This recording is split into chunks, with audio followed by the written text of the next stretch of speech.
Let's continue section 5.7. All right, use a calculator to approximate the function values in radians and degrees.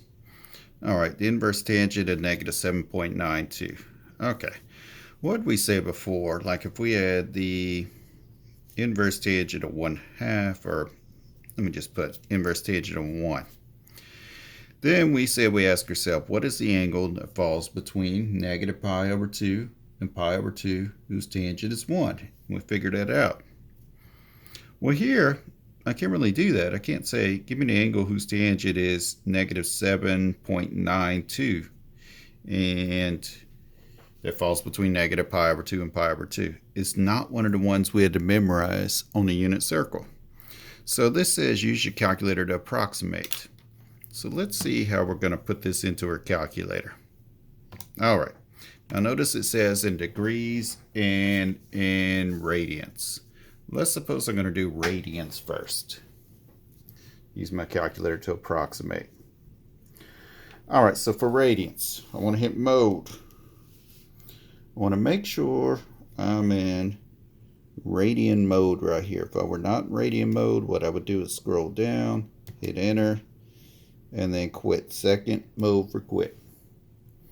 All right, so we'll just simply say, okay, for tangent inverse, I need second tangent key. Now put in negative 7.92. 7.92, hit enter. And what do we get? Negative 1.4451. So the angle whose tangent is negative 7.92 is negative 1.4452 radians. How about in degrees? For degrees, to figure this out, I need to hit mode, and I need to select this degree right here. So I scroll down, go to the right, hit enter. Now degree is highlighted.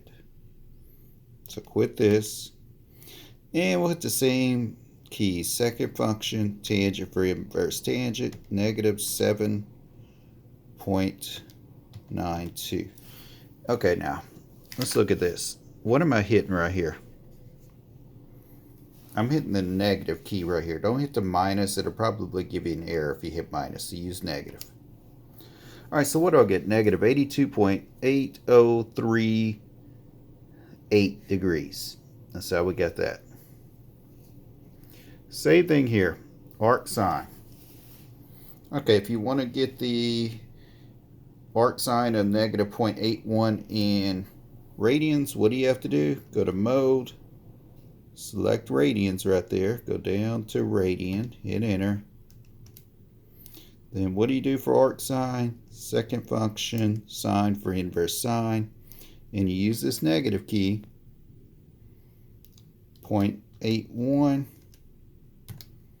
and that's how you got that number. Okay, and then for in degrees, select your degree mode again, get out of there, hit second sine for inverse sine, and use the negative 0.81, hit enter. That gives you this number.